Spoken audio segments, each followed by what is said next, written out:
Welcome to my YouTube channel CTET Guru competition zone. Friends, मैं हाजिर हूँ लेकर आप लोग के लिए एक स्पेशल क्लास। यह इवनिंग सेशन में आज का सबसे स्पेशल और सबसे इम्पोर्टेंट क्लास है, क्योंकि फ्रेंड्स आपके डेट का भी ऐलान हो चुका है। क्योंकि मैट्रिक एग्जाम का डेट लिस्ट और जितने भी पेपर होंगे, किस दिन होंगे और किस पेज में होंगे, सभी कुछ का डेट वगैरह फाइनल हो चुका है। आज मैं फ्रेंड्स ये चीज़ पहले दिखाऊंगा कि आपके एग्जाम कब और कैसे होने वाले हैं। दूसरी नंबर बात, आपका ऑब्जेक्टिव जो क्वेश्चन चल रहा था उस ऑब्जेक्टिव क्वेश्चन को देखेंगे। और तीसरी और सबसे इम्पोर्टेंट, आज फ्रेंड्स आपके 2020 के सैंपल पेपर को भी दिखाएंगे कि क्वेश्चंस किस मोड में होंगे और कैसे क्वेश्चंस को आपको सॉल्व करना है। इसलिए फ्रेंड्स आज का सेशन काफी इंपॉर्टेंट होने वाला है। आज के क्लास को आप मिस नहीं करेंगे। जितना ज़्यादा हो सके अपने फ्रेंड्स को शेयर कीजिए, जितना ज़्यादा हो सके अपने फ्रेंड्स को बताइए कि आज का सेशन कितना इंपॉर्टेंट है, और जल्दी से जल्दी सभी फ्रेंड्स को जोड़िए। अगर अब तक चैनल को सब्सक्राइब नहीं किया हो तो प्लीज़ सब्सक्राइब कीजिए, क्योंकि सब कुछ हम इम्पोर्टेंट आपकी जितने भी एग्जाम से रिलेटेड बातें हैं सब कुछ हम आपको लेकर आएंगे। और साथ ही साथ सैंपल पेपर का प्रैक्टिस भी अपने चैनल के थ्रू से एवं अन्य गूगल क्लास के थ्रू से हम आपको कराएंगे, जिसमें आपको आंसर की लिखने का भी मौका रहेगा। इसलिए फ्रेंड्स आप हमारे इस सेशन को लाइक कीजिए, और साथ ही साथ अगर अब तक चैनल को सब्सक्राइब नहीं किया तो प्लीज़ चैनल को सब्सक्राइब कीजिए। एक और बात, 5 मिनट का टाइम आपका चाहिए, और वो 5 मिनट का टाइम 8 बजे न्यूज़पेपर का होता है, जो कि काफ़ी ज़्यादा इम्पोर्टेंट होता है। सिर्फ 5 मिनट का समय अगर आपके पास टाइम हो तो आपसे रिक्वेस्ट करेंगे कि वह 5 मिनट का सेशन में आप लोग आ जाए शाम को 8 बजे। ठीक है फ्रेंड्स, आइए फ्रेंड्स स्टार्ट करते हैं आज का session. Hello friends, welcome to my YouTube channel CTET Guru competition zone. Friends, मैं राम सर आप लोगों को एक बार फिर से इस चैनल पर स्वागत करता हूँ। फ्रेंड्स, मैंने बताया था कि कल के सेशन में जो भी स्टूडेंट इस क्विज में पार्टिसिपेट किए, मैं उनका नाम अनाउंस करूंगा कि कौन आज के टॉपर है। हालांकि फ्रेंड्स कल हमने पूरे क्वेश्चंस को नहीं किया था। टोटल हमारे पास नंबर ऑफ क्वेश्चन जो है वो नंबर ऑफ क्वेश्चन 30 है, और 30 क्वेश्चंस को मैं देखने थे, 30 के ओवरऑल देखने थे। तो पहले क्वेश्चन आपके 5 नंबर तक हो चुके थे। कल क्वेश्चन सिर्फ आपके 16 हुए थे। तो फ्रेंड्स इस 16 क्वेश्चन में जो सबसे टॉप पे था, ये क्वेश्चन तो सभी किसी को रिमार्क के फॉर्म में देना था। 15 क्वेश्चंस के आंसर आप लोग को करने थे, और उसमें अपने नाम के साथ अपना लिख के भेजना था। मैंने भी ऑब्जर्वेशन किया, कुछ स्टूडेंट ने लिखकर भी सेंड किया है। मैं सभी के नाम बताने वाला हूँ कि कौन कितने नंबर लाए हैं और कौन आगे हैं, और किन को और ज़्यादा प्रैक्टिस की ज़रूरत है उनके बारे में मैं अभी बताऊँगा। फटाफट पहले अपने फ्रेंड्स को शेयर कर लीजिए, जल्दी से सभी को जोड़ लीजिए, ताकि जल्दी से जल्दी सभी स्टूडेंट आपके ग्रुप में इस चैनल के थ्रू से फटाफट जुड़ जाए, क्योंकि मैं नाम अनाउंस करने वाला हूँ। फटाफट कर लीजिए एक बार।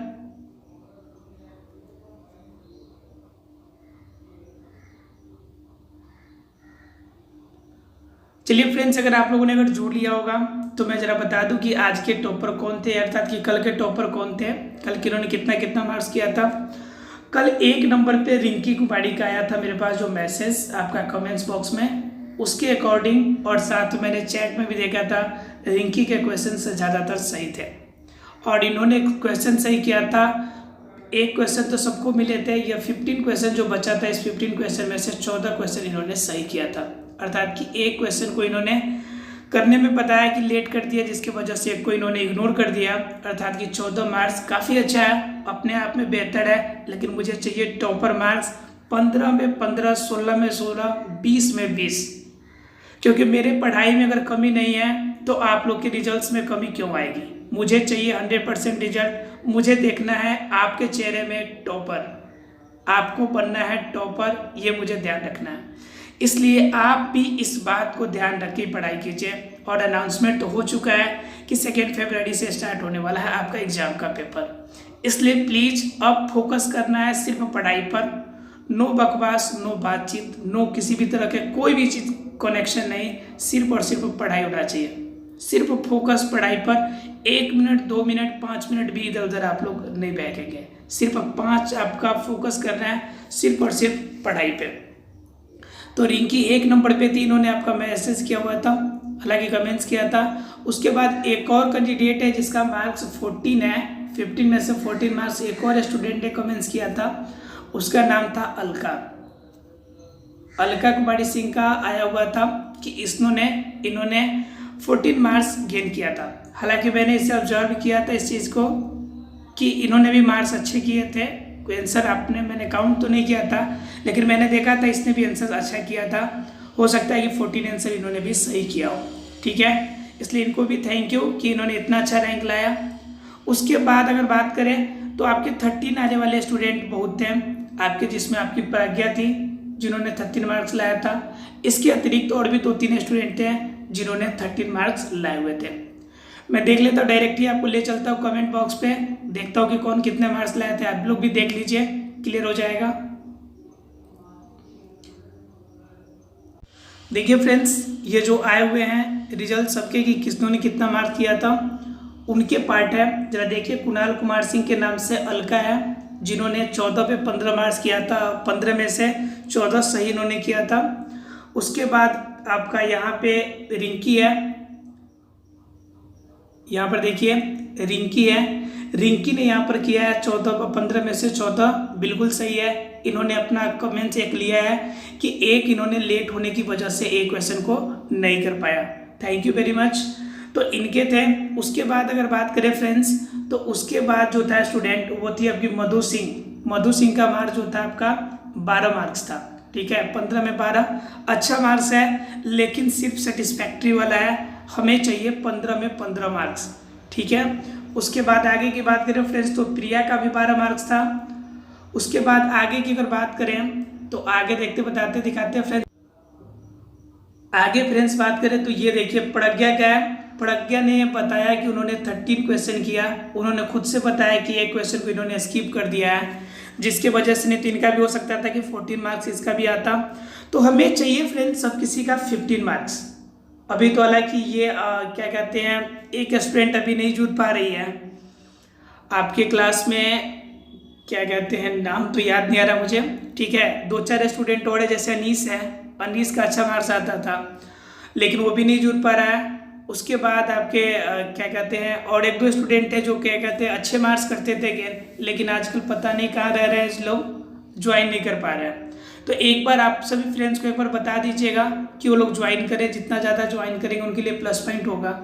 उसके बाद देखिए यहाँ पे ये अंजलि है, अंजलि का भी मार्क्स काफ़ी बेहतर था, 15 में से इन्होंने 13 किया है, काफ़ी अच्छा किया है, इन्होंने अपना ट्राई जितना हो सके बेहतर किया है और मैं चाहता हूँ कि ऐसे ही बेहतर ट्राई करें, ठीक है फ्रेंड्स।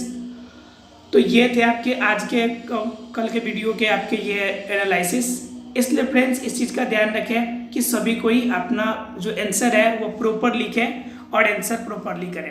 फ्रेंड्स एक और बात है, तो आज के टॉपर कल के टॉपर के हिसाब से देखा जाए तो 1 नंबर पे आपकी आती है रिंकी और आपकी अलका, लेकिन अभी भी क्वेश्चन बाकी है, कितने 9 क्वेश्चन बाकी है, सॉरी कल किया था हम लोगों ने, अभी 10 क्वेश्चन बाकी है और इस 9 क्वेश्चन या 10 क्वेश्चन बाकी है फ्रेंड्स, कि हम लोग किया था कल 20 तक शायद किया था, तो 10 क्वेश्चन बाकी होगा।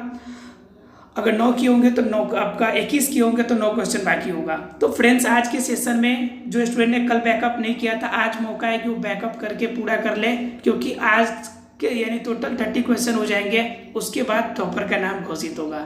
इसलिए कल के टॉपर में तो खैर रिंकी और अलका थी, आज के मिलाइए, आज के भी ट्राई रखिए कि जो स्टूडेंट पीछे है वो आगे निकल जाने की कोशिश करेगा और जो टॉपर है वह अपने आप की स्थिति पकड़ के रखने की कोशिश करेगा।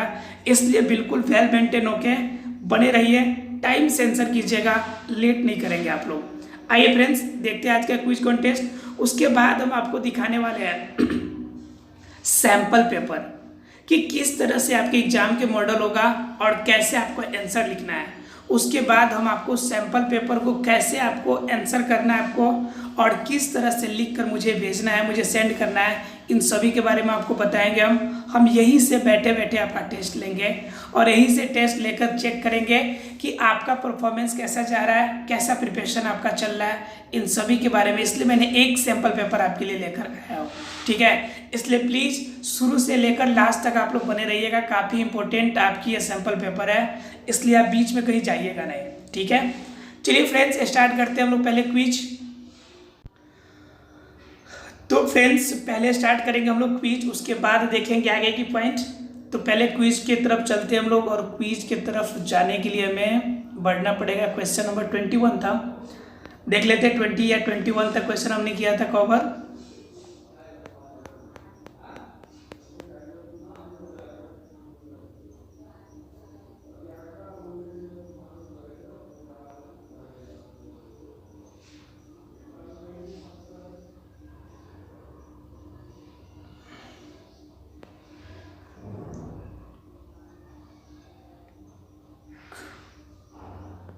क्वेश्चन नंबर 20 था, धातु के एक्साइड सामान्य तो होते, ये तो हम लोग देख लिए थे। उसके बाद 21 नंबर जो क्वेश्चन था आपका फ्रेंड्स, वो था अयस्क को चुंबक अशुद्धियों को दूर करने के लिए विधि। बिल्कुल फ्रेंड्स, ये क्वेश्चन भी कर लिए थे। फटाफट एक बार कमेंट्स कर दीजिए, हो गया था कि नहीं? यहाँ तक 21 नंबर तक हो गया था क्वेश्चन, हो गया था बिल्कुल भी। चलिए हो गया था, तो देखते हैं क्वेश्चन नंबर 22 से। रेडी रहिए, बेस्ट विशेष सब किसी को, बेस्ट ऑफ लक आज के टेस्ट के लिए। देखते हैं कौन होता है टॉपर। सल्फाइड अयस्कों का सांद्रण किस विधि से होता है? सांद्रण, ध्यान रखिएगा फ्रेंड्स, पूछ रहा है सांद्रण किया जाता है कैसे। फटाफट बताइए हमें, जल्दी कीजिए आंसर, क्योंकि कौन सबसे फास्ट आंसर कर रहा है उस पर भी डिपेंड करेगा। आप लोग को सही नहीं जल्दी भी करना है, दोनों चीज चाहिए, स्पीड भी आना चाहिए आपका, इसलिए थोड़ा सा फास्ट आंसर कीजिए। जल्दी बताइए फ्रेंड्स इसका सही जवाब। सभी फ्रेंड्स को एक बार बता दीजिए कि फटाफट क्लास स्टार्ट हो गया, अगर नहीं बताया हो आप तो। सभी स्टूडेंट, कम से कम 10 स्टूडेंट को जोड़िए, बस काफ़ी है इतना ही। लेकिन 10 स्टूडेंट जुड़ने से पहले 10 स्टूडेंट को मैसेज करके आइए कि आप स्टार्ट हो जाइए, आ जाइए आप। जो आपके बेस्ट वाला फ्रेंड है उन्हीं को। चलिए फ्रेंड्स, तो इसका सही जवाब की बात करें तो इसका सही जवाब आपका है ऑप्शन नंबर सी, फेन प्लवन विधि। बहुत सारे स्टूडेंट ने सही जवाब दिया है और बहुत सारे स्टूडेंट ने जल्दीबाजी में जाके निस्तापन और इधर भी पहुंच गया है। क्वेश्चन फ्रेंड्स जरा सा मैं बोला था, बार बार एक बार जोड़ दिया था कि अयस्क का सांद्रण पूछ रहा है फ्रेंड्स, अयस्क का निष्कर्षण नहीं पूछा है, यह सिर्फ सांद्रण पूछा है। और सांद्रण किस विधि से किया जाता है? फेन प्लवन विधि से। प्रीति या कोई स्टूडेंट ने हमसे पूछा भी था कि सर क्या होता है, या फिर आपका रिंकी ने शायद पूछा था कि सांद्रण क्या होता है। तो फ्रेंड्स ये सांद्रण पूछा जा रहा है इसमें कि साफ कैसे करना है, तो फेन प्लवन विधि से। अगर निष्कर्षण की बात किया जाता तब हमारा निस्तापन और भर्जन के बारे में हम सोचते हैं। उस समय हमने बताया था आपको सल्फाइड और कार्बोनेट के लिए कौन भर्जन किया जाता है यूज और कौन निस्तापन। सल्फाइड के लिए आपको बताया था और साथ ही साथ कार्बोनेट के लिए। फटाफट मुझे बता दो भर्जन किसके लिए किया जाता है और किसके लिए निस्तापन, अगर निष्कर्षण करना हो तो।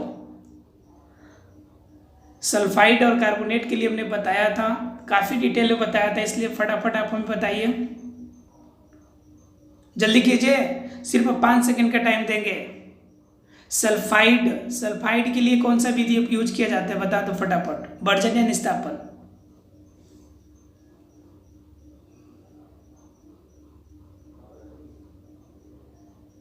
चलिए फ्रेंड्स मैं बता देता हूँ, बहुत सारे स्टूडेंट ने आंसर भी किया है। खैर सल्फाइड अयस्क की अगर बात करें फ्रेंड्स, तो सल्फाइड अयस्क में क्या होता है कि सल्फाइड अयस्क में सल्फर है, तो इसमें ऑक्सीजन वाला चाहिए, तो हमने O2 के साथ अभिक्रिया करके SO2 बनाया करता है, सल्फर डाइऑक्साइड बना के अलग हो जाएगा। इसलिए इसमें कौन सा विधि लगेगा? भर्जन लगेगा। और जिसमें आपका कार्बोनेट है तो उसमें ऑक्सीजन को साइड करना है, इसलिए वो विधि कौन सा लगेगा? निस्तापन की विधि लगेगी। क्लियर है फ्रेंड्स सब किसी को? दोनों में टेम्परेचर ही चाहिए, लेकिन एक में ऑक्सीजन की ज़्यादा जरूरी होती है और एक में ऑक्सीजन की ज़रूरत बिल्कुल भी नहीं होती है। क्लियर है फ्रेंड्स? और सांद्रण वाला का क्वेश्चन का आंसर आपका क्या था? ऑप्शन नंबर सी, फेन प्लवन विधि। क्लियर है? हाथ से चुनकर भी हम सांद्रित करते हैं जब बड़े बड़े अशुद्धि हो तब, ठीक है। लेकिन यहाँ पे आपके छोटे अशुद्धि होते हैं जिनको हम झाग के रूप में करके अलग करते हैं। इसलिए यहाँ पे यूज किया जाता है कौन सी विधि, फेन पलवन विधि। क्लियर है फ्रेंड्स। चलिए दूसरे क्वेश्चन पे देखते हैं। 23 नंबर क्वेश्चन आ चुका है। क्वेश्चन नंबर 23, निम्नलिखित में से कौन एल्यूमिनियम का मिश्र धातु है। आपको बताना है कि एल्यूमिनियम का यूज इसमें किस में किया जाता है, फटाफट बताइए। हर टाइप के क्वेश्चंस इसमें हमने शामिल किया है कि जो कि आपके एग्जाम के लिए जरूरी है कि क्वेश्चन कहीं से भी पूछे, कैसे भी पूछे, आपको कोई भी प्रॉब्लम नहीं होना चाहिए। आपका आंसर 100% श्योर, बेहतर, सबसे अच्छा होना चाहिए। जल्दी कीजिए आंसर फटाफट फ्रेंड्स। चलिए अगर इसके सही आंसर की बात करें फ्रेंड्स, तो इसका सही आंसर आपका ऑप्शन नंबर ए, मैग्नीशियम। सिर्फ एक में, ये मैग्नीशियम में ही सिर्फ आपका एल्युमिनियम नहीं, बाकी जर्मन सिल्वर में एल्युमिनियम यूज आता है, पित्तल में, कांसे में, इन सभी में एल्युमिनियम यूज होता है। आपको याद रखना है इस चीज़ों को, मैग्नीशियम अर्थात कि ए नंबर। ठीक है फ्रेंड्स।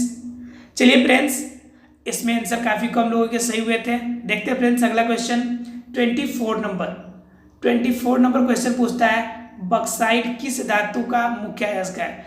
जल्दी बताइए, इस क्वेश्चन के आंसर 5 सेकेंड भी दे दे तो भी बहुत है। जल्दी कीजिए, बक्साइट किस धातु का मुख्य अयस्क है। जल्दी कीजिए, फटाफट कीजिए आंसर।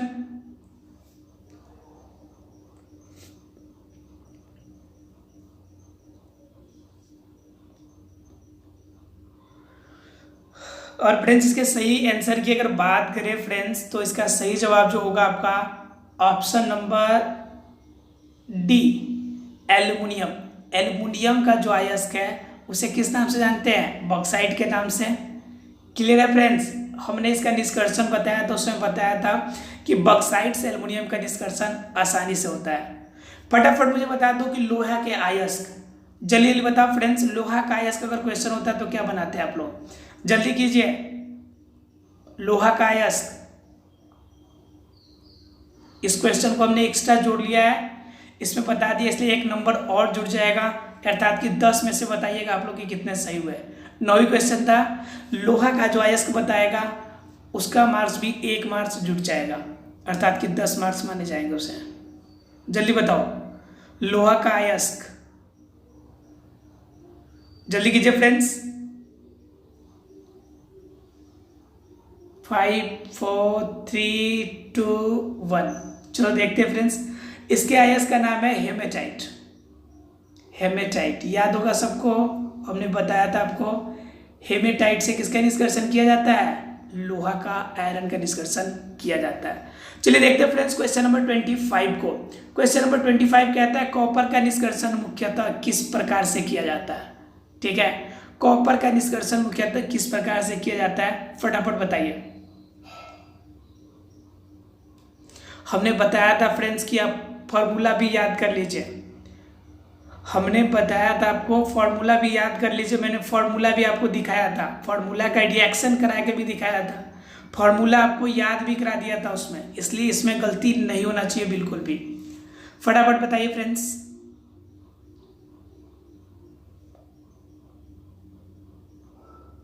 जल्दी कीजिए। और फ्रेंड्स इसका सही जवाब जो है आपका ऑप्शन नंबर बी, अर्थात कि कॉपर पाइराइट, CuFeS2। याद है आपको, मैंने बताया था कि सल्फाइड अयस्क है। देखते देखते आपको कौन सी क्रिया लगानी है, कौन सी यूज करनी है, देखते देखते हमने बताया था कि सल्फाइड हो, और सल्फाइड देखते कौन सी अभिक्रिया लगानी है, फटाफट कमेंट्स करो हमें।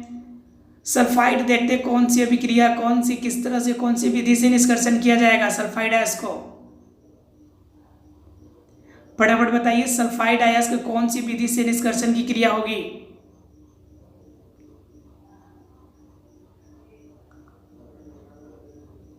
जल्दी बताइए फ्रेंड्स। और उसका सही जवाब था फ्रेंड्स आपका क्या, सल्फाइड अयस्क के लिए भर्जन, और जो आपका कार्बोनेट है उसके लिए निस्तापन। चलिए फ्रेंड्स, तो ये क्लियर होगा सब किसी को, CuFeS2, CuFeS2। ठीक है, अर्थात कि कॉपर फेरस सल्फाइड या फिर कॉपर पाइराइट, राइट। ठीक है, एक और बात है, एक और बात है कि कॉपर ग्लांस जो है वह भी आपका कॉपर का ही अयस्क है, लेकिन प्राप्त किससे किया जाता है? कॉपर पाइराइट से। क्यूप्राइट भी इसी के पार्ट में आएगा, लेकिन प्राप्त आपका मेनली किससे किया जाता है? कॉपर पाइराइट से। अर्थात कि आपका ऑप्शन नंबर बी इसका परफेक्ट आंसर है। लेकिन अगर ऑप्शन में कॉपर पाइराइट नहीं दिया हो और इन दोनों में से कोई दिया हो तो कॉपर ग्लांस आप चूज कीजिएगा। कॉपर ग्लांस भी नहीं दिया हो तो लास्ट में आपका क्या चूज करना है? आपको क्यूप्राइट आपको यूज कर लेना है। क्लियर है फ्रेंड्स? किसी को डाउट है तो बोलिए हमें। किसी को डाउट नहीं है? ये तीनों इनके अयस्क ही हैं। चलिए फ्रेंड्स देखते हैं अगला क्वेश्चन। क्वेश्चन नंबर 26 कहता है, काफी इंपॉर्टेंट, काफी इजी, निम्न में से किस धातु का गलनांक सबसे कम? एक शॉर्ट में आपको हिंट्स देते हैं। शॉर्ट में हिंट्स ये है कि ये बहुत सॉफ्ट होता है। अब इससे ज़्यादा हिंट्स आप मेरे से नहीं पूछिएगा, नहीं तो आप कहिएगा सर जी आपको चीटिंग करा रहे हैं। इसलिए हिंट्स अब इससे ज़्यादा नहीं देने वाले हम। फटाफट बताइए फ्रेंड्स। तो बताओ फ्रेंड्स फटाफट कि किसका गलनांक सबसे कम होता है? अब नो हिंट्स, सिर्फ आंसर जानना है मुझे।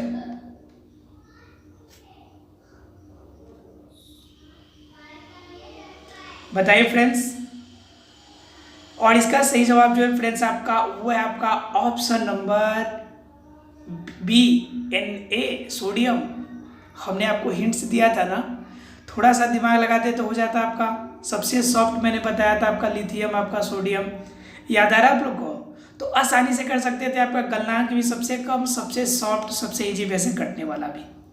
क्योंकि बाकी इसके अलावा बात कीजिए तो एल्युमिनियम, कॉपर और फेरस ये तो इतने ज़्यादा पावरफुल होते हैं कि इनको क्या कर सकते हैं हम? आसानी से इनको काट नहीं सकते हैं, अर्थात यह गल भी नहीं सकता है।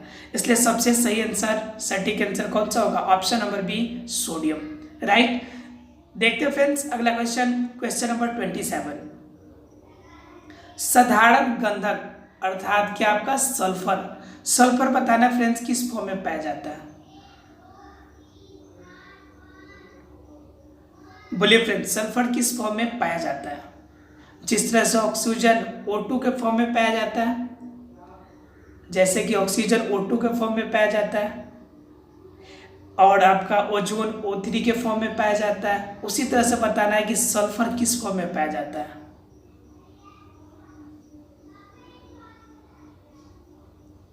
फटाफट बताइए फ्रेंड्स।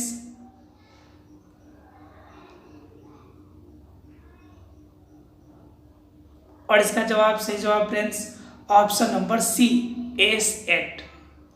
S8 के फॉर्म में पाया जाता है। अर्थात कि सल्फर जो होगा, सल्फर आपका हमेशा एस का, सल्फर के 8 मॉलिक्यूल एक एटम एक साथ मिलकर S8 के फॉर्म में प्राकृतिक रूप में, नॉर्मल रूप में, आणविक रूप में पाया जाता है। जैसे हमने अभी बताया ऑक्सीजन O2 के फॉर्म में, ओजोन लेयर हो तो O3 के फॉर्म में, ठीक है, नाइट्रोजन के फॉर्म हो तो N2 के फॉर्म में। इसी तरह से सल्फर S8 के रूप में, सामान्य रूप में आपका पाया जाता है। क्लियर है फ्रेंड्स? मैं ऐसे क्वेश्चन को इसमें शामिल कर दिया हूं कि आपको कभी भी कहीं से क्वेश्चन पूछेगा तो डाउट नहीं होगा, क्योंकि सारे क्वेश्चन का रिवीजन मैं इसी सेशन में करा देना है मुझे। ठीक है, एक चैप्टर को अगर मैंने पढ़ा दिया, उसका ऑब्जेक्टिव करा दिया, तो उसमें से कोई भी क्वेश्चन गलती से भी बचना ही नहीं चाहिए। मेरा मकसद ये है, इसलिए मैंने क्वेश्चन थोड़ा सा टफ मेटर पे उठाया है। उसके बाद है फास्फोरस का आणविक सूत्र। अब देख लो फास्फोरस किस फॉर्म में पाया जाएगा। सेम तरह का क्वेश्चन है, लेकिन इंपॉर्टेंट है। आपके क्वेश्चन अगर एग्जाम में पूछ दिए तो कहिएगा कि राम सर पढ़ाया था लेकिन आपको बताया नहीं था। इसलिए मैं नहीं चाहता कि ये क्वेश्चन, ये क्लेम मुझ पे आए, और आप लोग भी बाद में नहीं कहिएगा कि सर ने हमें ये चीज़ नहीं बताया था, कोई पॉइंट छोड़ दिया था, इस वजह से मैंने मार्क्स कम आ गए। जिस सब्जेक्ट में जो भी प्रॉब्लम है हमें कमेंट्स कीजिएगा, मैसेज कीजिएगा, हमें ग्रुप में मैसेज कीजिएगा, हम कंप्लीट कराएंगे। लेकिन आपका ये शिकायत नहीं होना चाहिए कि आपके मार्क्स किस लिए कम हुए हैं, क्योंकि आपने पढ़ा नहीं या कोई टीचर ने आपको पढ़ाया नहीं। ये शिकायत नहीं सुनना चाहता मैं। और फ्रेंड्स इसका सही जवाब ऑप्शन नंबर डी, P4। अर्थात कि यह इसके 4 एटम जो होते हैं एक साथ रहते हैं। फास्फोरस P4 याद कर लीजिए इसे, सल्फर S8, ठीक है। उसके बाद ऑक्सीजन O2, नाइट्रोजन N2, ये आपको याद रखने चाहिए। क्लियर है फ्रेंड्स? किसी को डाउट है तो बोलिए इसमें। इसे याद रखना है, P4S8O2N2, राइट? याद रहेगा सब किसी को। फास्फोरस 4 के फॉर्म में, सल्फर 8 परमाणु के फॉर्म में, ऑक्सीजन 2 के, और आपके नाइट्रोजन भी कितने हैं? 2 परमाणु के फॉर्म में, राइट?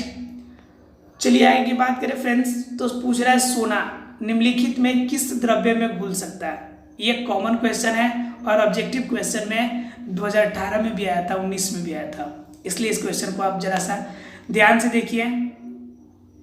और एक और बात है, इस तरह के क्वेश्चन मैं जिस समय एग्जाम देने गया था उस समय भी आया हुआ था, इसलिए क्वेश्चन तो काफी एकदम इम्पोर्टेंट ही है, इसलिए इसको तो आपको बताना ही पड़ेगा। आप जाते हैं सल्फर को सोना को लेकर, तो सोना का आपने सुना है कि प्लेट भी बनता है, बिस्किट भी बनता है सोना का।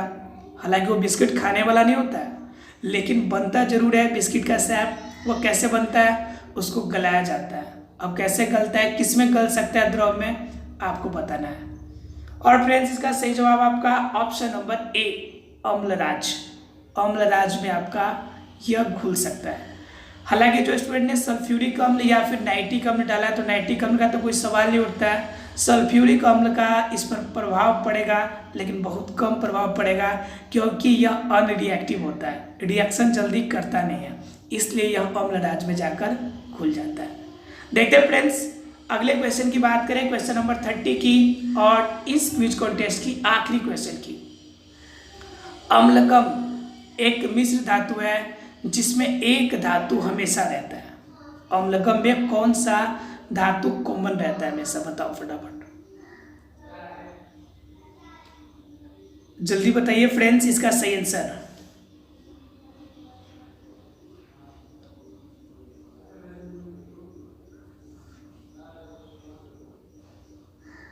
जल्दी कीजिए फटाफट आंसर। और इसका सही जवाब, टाइम देने वाले नहीं है ज़्यादा हम आपको, पाड़ा। पाड़ा का मतलब मरकरी, ठीक है फ्रेंड्स? मरकरी आपको अम्लकम मिश्र धातु में पाया जाता है। फ्रेंड्स ये तो थे आपके ऑब्जेक्टिव क्वेश्चन। आप जरा सा हमें कमेंट्स करके बता दीजिएगा, अभी नहीं, सेशन कंप्लीट होने के बाद हमें कमेंट्स करके बता दीजिएगा कि इसमें से आपके कितने सही हुए। थोड़ा सा मैं लेके चलता हूँ आपको, आज के सैंपल पेपर पे आपको दिखा देता हूँ कि क्वेश्चन कैसा रहने वाला है, और आपने जो पढ़ा है उन पढ़े हुए में से कितना क्वेश्चन का सही जवाब आप दे सकते हैं, ठीक है? उसके बाद मैं आपको एक क्या कहते हैं लिंक भी प्रोवाइड करूंगा, जिस लिंक पे आपको क्या करना है कि आंसर शीट कॉपी पे लिखकर, ठीक है, मैं आपको एक जूम एप्लीकेशन के थ्रू से आप सभी से कांटेक्ट करूंगा और कनेक्ट करके मैं सबको लिंक प्रोवाइड करूंगा, और उससे क्या करूंगा कि सब कोई अपने अपने मोबाइल का कैमरा खोलेगा, और कैमरा खोल के अब जहाँ पे लिख रहा है उसके तरफ वो फोकस रहेगा, ताकि मैं यहाँ से जज कर पाऊँ कि आप लिख रहे हैं जो प्रॉपरली लिख रहे हैं, चीटिंग नहीं कर रहे हैं, ठीक है? तो इस तरह से हम जूम ऐप के थ्रू से या फिर कोई और आपका वेबएक्स के थ्रू से हम आपसे जुड़ेंगे, और हम आपको एक लिंक प्रोवाइड करेंगे, जिस लिंक पर आपको आंसर की हमें सौंपना भी है, लेकिन आपको ध्यान रखना है कि उससे बाहर नहीं जाना है, ताकि कोई चीटिंग नहीं करे, ठीक है? तो इस तरह से हम सारी व्यवस्था आपको करेंगे। इसे अगर आ गए आपसे मिलने के लिए तो बात अलग है, नहीं तो सारी व्यवस्था यहीं से करेंगे, यहीं से टेस्ट सीरीज कराएंगे, यहीं से सैंपल पेपर चलेगा, और आपकी एक एक प्रिपरेशन की पॉइंट आपकी हम देखेंगे। चलिए फ्रेंड्स आज के सैंपल पेपर थोड़ा सा मैं दिखा दूँ आप लोग को। तो सैंपल पेपर की अगर बात करें फ्रेंड्स, ये friends GS classes bye Ram sir, ठीक है? Model question GS classes bye Ram sir, ये आपके मॉडल क्वेश्चन है मैट्रिक के, आपके सब्जेक्ट जो है आपका साइंस सेट जो है आपका फर्स्ट है, ठीक है? इस तरह से बहुत सारे सेट आपके तैयार हैं आपके लिए, तो आप जो कहिएगा वो करेंगे, लेकिन आपका रिजल्ट 100% आना चाहिए, ठीक है? और ये साइंस का है, इसी तरह से मैथ्स का भी हमारे पास है, उसके बाद आपका एसएसटी का भी है, इंग्लिश का भी है, हिंदी का भी है, संस्कृत का भी है, सभी पार्ट का सैंपल पेपर है मेरे पास, और सभी सब्जेक्ट का सैंपल टेस्ट मैं लूँगा आपसे, इसलिए आप टेंशन नहीं लीजिए, आपको किसी भी चीज़ की अलग से जरूरत नहीं पड़ेगी। आपने जो पढ़ा है बस उसी चीज़ को रिवीजन करना है, आपके इंस्टीट्यूट में जो पढ़ाया जा रहा है बस उसी चीज़ का रिवाइज करना है। जो अगर डाउट एक्स्ट्रा होते हैं आप हमसे पूछिए, हम यहाँ पे कंप्लीट कराएंगे, और आपको सैंपल पेपर ऐसा प्रोवाइड कराएंगे कि जैसा लगेगा कि आप एग्जाम ही दे रहे हैं। अब उन्हीं चीज़ों को आपको सिर्फ क्या करना है, प्रैक्टिस करना है, हालांकि मैं आप लोगों को पीडीएफ भी प्रोवाइड कराऊंगा कि आप घर पर भी उसकी प्रैक्टिस करते रहेंगे। आइए फ्रेंड्स थोड़ा सा देखिए कि इसमें है क्या खास। देखिए फ्रेंड्स, अगर खास की बात करें तो क्वेश्चन इसमें पहला क्वेश्चन, जो पहला पार्ट है आपका फिजिक्स का पार्ट है। पहला कौन सा पार्ट है फ्रेंड्स? फिजिक्स का। फिजिक्स के पहला क्वेश्चन कहता है हमारा कि प्रकाश के अपवर्तन के नियम बताओ। फ्रेंड्स हमने बताया था कि नहीं, प्रकाश के अपवर्तन के दो नियम। क्लियर है फ्रेंड्स? बताया था मैंने सब किसी को, प्रकाश के अपवर्तन के दो नियम। क्लियर है सबको? दोनों नियम को आपको लिख भी दीजिएगा। हालांकि ये क्वेश्चन सिर्फ आपका कितने मार्क्स का है? सिर्फ और सिर्फ 1 मार्क्स का है, इसलिए आप अगर नहीं भी लिखेंगे तो कोई बात नहीं है, सिर्फ आप लिख देंगे प्रकाश के अपवर्तन के दो नियम होते हैं तो आपका आंसर हो जाएगा। लेंस की क्षमता का SI मात्रक डायप्टर, फटाफट आपको पता है कि नहीं? फटाफट बताओ मुझे। मैंने बताया था कि नहीं, आपका 1/, फोकस दूरी। लेंस की क्षमता याद करो, मैंने बताया था कि नहीं बताया था? मेरा पीछे वाला सेशन भूलो मत, भूलो तो वीडियो देख लिया करो एक बार। लेंस की क्षमता की हमने SI यूनिट आपको बताया था कि नहीं बताया था? क्लियर है फ्रेंड्स? उसके बाद अगर क्वेश्चन देखें हम लोग तो कौन सा लेंस वास्तविक एवं आभासी दोनों प्रतिबिंब बनाता है? हमने एक चीज बताया था कि एक लेंस है जो सिर्फ और सिर्फ आभासी प्रतिबिंब बनाता है, और वो आभासी प्रतिबिंब बनाने वाला कौन सा है? अवतल लेंस। कौन सा लेंस है फ्रेंड्स? अवतल लेंस। जबकि उत्तल लेंस में दोनों तरह की प्रतिबिंब बनती है, आभासी भी और साथ में वास्तविक भी। अगर दर्पण की बात करते हैं तो उत्तल दर्पण में सिर्फ आभासी और छोटा प्रतिबिंब बनता है, जबकि अवतल दर्पण में वास्तविक। ध्यान दीजिएगा जरा सा क्वेश्चन पे। ये क्वेश्चन आपका लेंस के टर्म में है, आप दर्पण के टर्म में आंसर नहीं दे दीजिएगा। जब अगर क्वेश्चन पूछा जाए उत्तल दर्पण, क्वेश्चन पूछा जाता है आपका उत्तल दर्पण, ठीक है, तो उत्तल दर्पण क्या करता है? आभासी प्रतिबिंब हमेशा देता है। कैसा प्रतिबिंब देता है फ्रेंड्स? आभासी। रुकिए मैं अपने चेहरा को साइड कर लेते हैं यहाँ से, ठीक है। हमेशा क्या देता है फ्रेंड्स? आभासी प्रतिबिंब देता है। जबकि आपका क्या कहते हैं, अवतल दर्पण क्या देता है? आभासी के साथ में वास्तविक भी देता है, आभासी भी देगा और वास्तविक भी देगा। क्लियर है फ्रेंड्स? इसलिए आपको ध्यान रखना है कि दर्पण और लेंस, और यहाँ पे क्वेश्चन क्या पूछा है? लेंस। और लेंस पूछे तब आपको उल्टा कर लेना है। आपको बताया था कि लेंस दर्पण का हमेशा उल्टा होता है। इसमें क्या होगा? अवतल लेंस जो होता है यह सिर्फ और सिर्फ किसका, कौन सा प्रतिबिंब बनाता है? आभासी प्रतिबिंब। कौन सा बनाता है? सिर्फ आभासी। लेकिन अगर आप जाइएगा उत्तल लेंस की तरफ, अगर जाइएगा किस लेंस की तरफ? उत्तल लेंस की तरफ, तो उत्तल लेंस क्या करता है कि दोनों तरह के प्रतिबिंब बनाता है, आभासी भी और वास्तविक भी। इसलिए सही आंसर आपका क्या होगा? उत्तल लेंस। अगर दर्पण में क्वेश्चन होता तो अवतल दर्पण।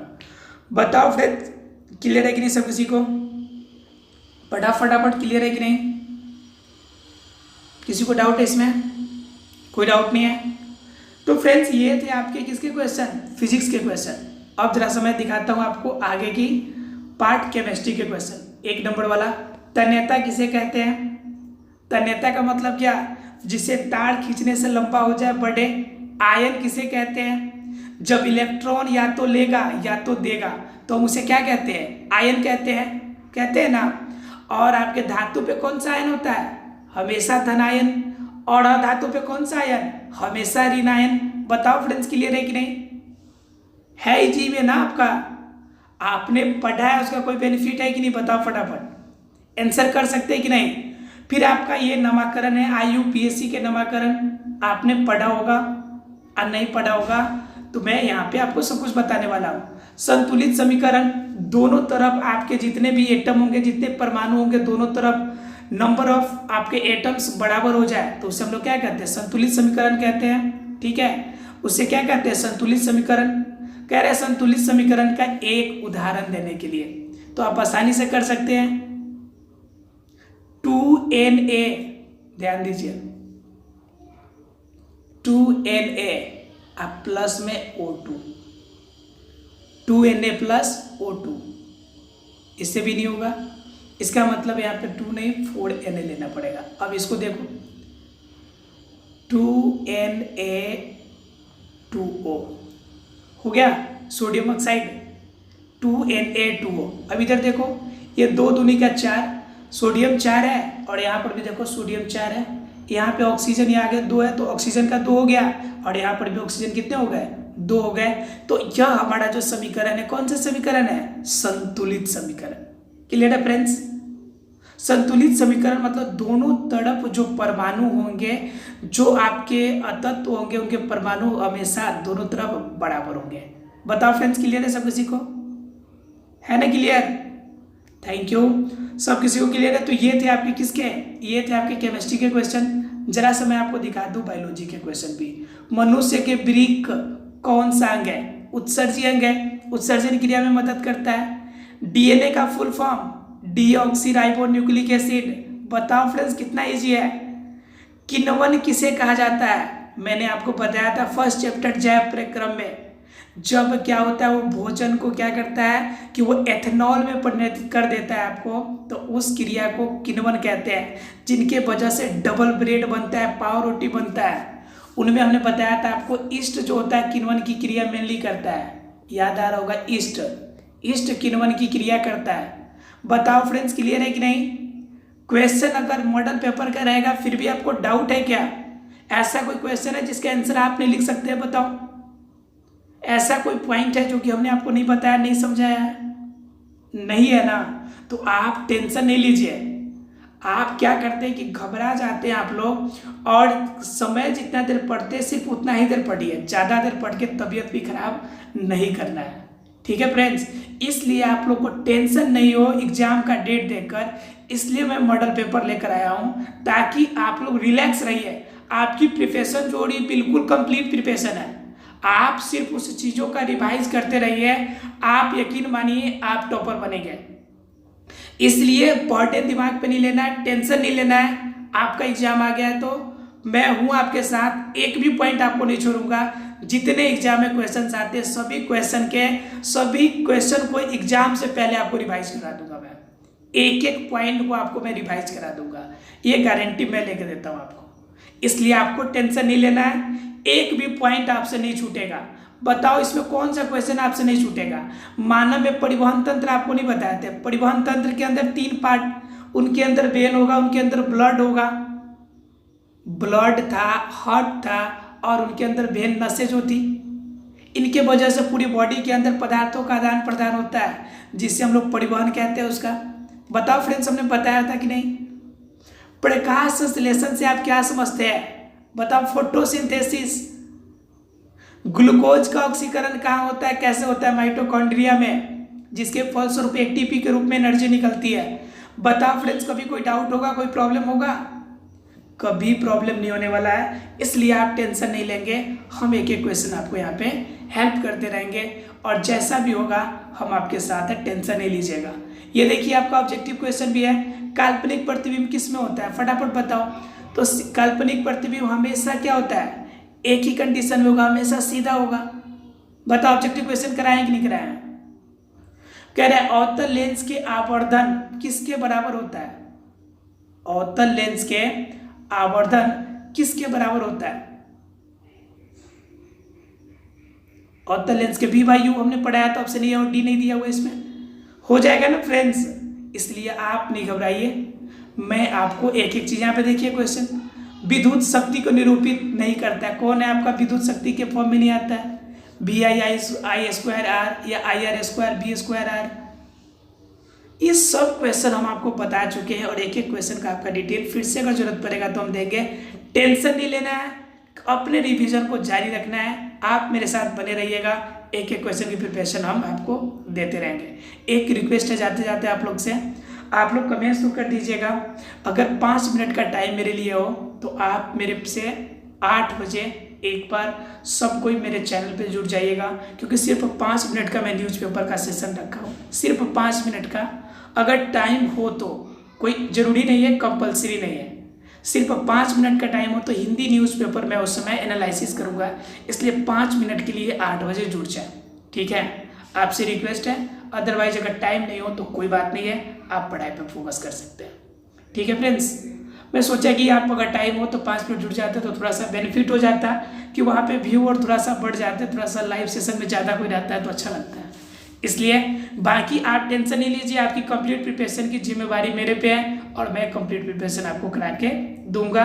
सैम्पल पेपर का भी आपका रिव्यू कराऊंगा आपको। ठीक है, आप मेरे साथ पूरी सेशन में बने रहे, इसके लिए a lot of thanks. Thank you very much friends. जय हिंद।